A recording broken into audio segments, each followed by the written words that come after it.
In the late 90s, a lawyer based out of Miami-Dade County, Florida named Jack Thompson started a one-man war in the video game industry. Through political activism and a series of lawsuits, he sought to restrict the sales of video games to minors. Through his activism, Thompson became the face of video game censorship for over a decade until he fell into obscurity.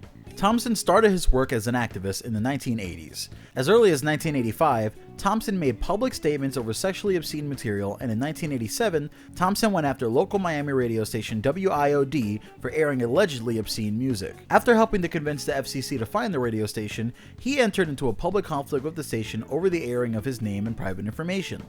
When Dade County State Attorney Janet Reno refused to prosecute the station, Thompson decided to run against her for the position. During the campaign, Thompson questioned Reno's sexual orientation and accused her of battery for putting her arm on his shoulder, an action he later expressed regret for.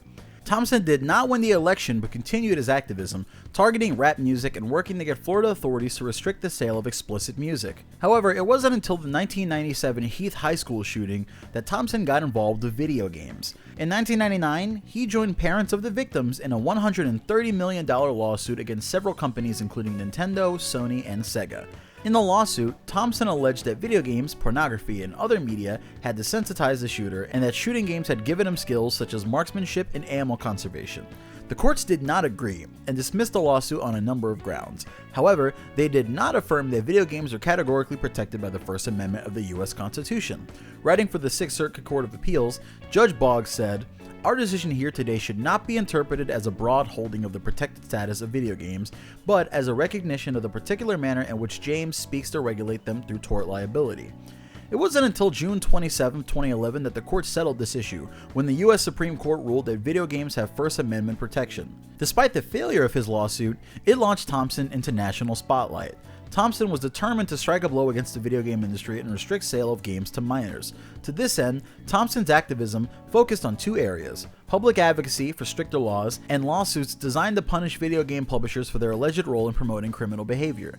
As a lawyer, Thompson served in court cases in Kentucky, Ohio, Alabama, Tennessee, and New Mexico. In these cases, he attempted to recover damages from video game companies in relation to violent crimes committed by those who played their games. However, in no case were his efforts successful, as none of the lawsuits resulted in victories for Thompson's clients. However, Thompson saw slightly more success as a lobbyist. Thompson believed that a blanket ban on the sale of M-rated games to minors would not meet constitutional tests. However, he did believe that the laws applying to the Miller obscenity test, used to restrict the sale of pornography, could be successfully applied to violent video games. Thompson helped to write a 2006 Louisiana law which did just that. Louisiana House Bill 1381 was passed by the state legislature and signed into law. The law did not ban the sale of all violent video games or even define violence. Instead, it restricted the sale of games to minors based on three criteria.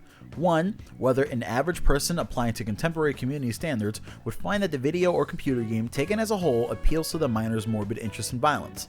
2. Whether a game depicts violence in a manner patently offensive to prevailing standards in the adult community with respect to what is suitable for minors. Or 3. Whether a game taken as a whole lacks serious literary, artistic, political, or scientific value for minors. Thompson believed that this law would survive where previous laws had failed. However, U.S. District Judge James Brady quickly ruled the law unconstitutional and expressed incredulity that the legislator even tried to pass such an unconstitutional act. However, U.S. legislators continued to try to pass similar laws until, as mentioned, the Supreme Court definitively ruled on the issue in 2011. But by 2011, Thompson's activism had mostly stopped due to legal difficulties. Thompson was known for his confrontational style. Thompson clashed with judges, media figures, politicians, and the governing body for lawyers in Florida, the Florida Bar, many times. While this did help Thompson bring attention to his cause, it ultimately led to the end of his legal career. Thompson's downfall began in 2005 when he took on an Alabama lawsuit representing the victims of police shooter Devin Moore. Devin Moore, who, upon capture, was reported to have said, "Life is a video game, everybody's gotta die sometimes." Thompson railed against the video game industry for Moore's actions, and particularly, he blamed Grand Theft Auto 3 and Vice City, which Moore played, and sued Sony and Take-Two Interactive for damages. Thompson was a longtime enemy of Take-Two Entertainment and the Grand Theft Auto series. He once called Grand Theft Auto 4 the gravest assault upon children in this country since polio, and during the Moore lawsuit compared Sony's distribution of the game series in America to the Japanese Empire's attack on Pearl Harbor. During the Moore case, Thompson clashed with Sony and Take-Two's lawyer from the law firm Black Rome. Black Rome attempted to get Thompson removed from the case. In return, Thompson accused Jim Smith, the attorney from Black Rome, of lying to the judge's face. Thompson's behavior during the case irked Judge James Moore, who stripped Thompson of his temporary license to practice law in Alabama. The aftermath of the Moore case led to the Florida bar filing disbarment proceedings against Thompson for alleged professional misconduct. The law firm Black Rome accused Thompson of a series of disparaging emails, letters, and court pleadings. Thompson was further accused of making false statements, representing clients in Alabama without a license or visiting status, and defying a judge's orders.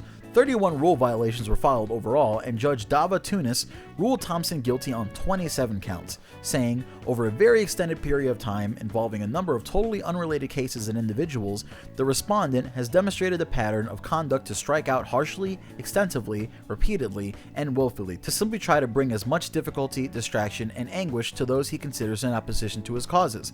He does not proceed within the guidelines of appropriate professional behavior, but rather uses other means available to intimidate, harass, or bring public disrepute to those whom he perceives to oppose him. Thompson fought hard against his disbarment, at one point declaring it to be null and challenging the Florida bar to try stopping him from practicing law, but his attempts to overturn the ruling failed. Thompson's disbarment deeply affected him. In a 2016 interview with Inverse, Thompson said that after, he went into a depression for about 3 years. His public activism died down during this period, though he continued to occasionally make news, such as his 2009 attempt to sue Facebook for threats to his personal safety. But by 2014, he had fallen away from the public eye, and his activism on video games seemed to have come to an end. Though he's no longer an activist, as of 2016, Thompson continues to defend his ideas on video games. Speaking of his lost court cases, he said, "Every lawsuit ever brought against the tobacco companies for decades was a failure, until suddenly one got through and that opened the floodgates. I believe that's my legacy. A much more skilled attorney than I ever was is gonna break through." In what he calls the last chapter of his life, Thompson now volunteers his time teaching classes in American history and civics to inmates of the Florida correctional system. Authorities have instructed him that his classes must be politically centrist, which Thompson agreed to. Censored Gaming will continue to cover the history of video game censorship, as well as any current efforts to restrict the sales of games. Let us know what censorship issues you'd like to see us cover in the comment section, and be sure to subscribe, and as always, thanks for watching.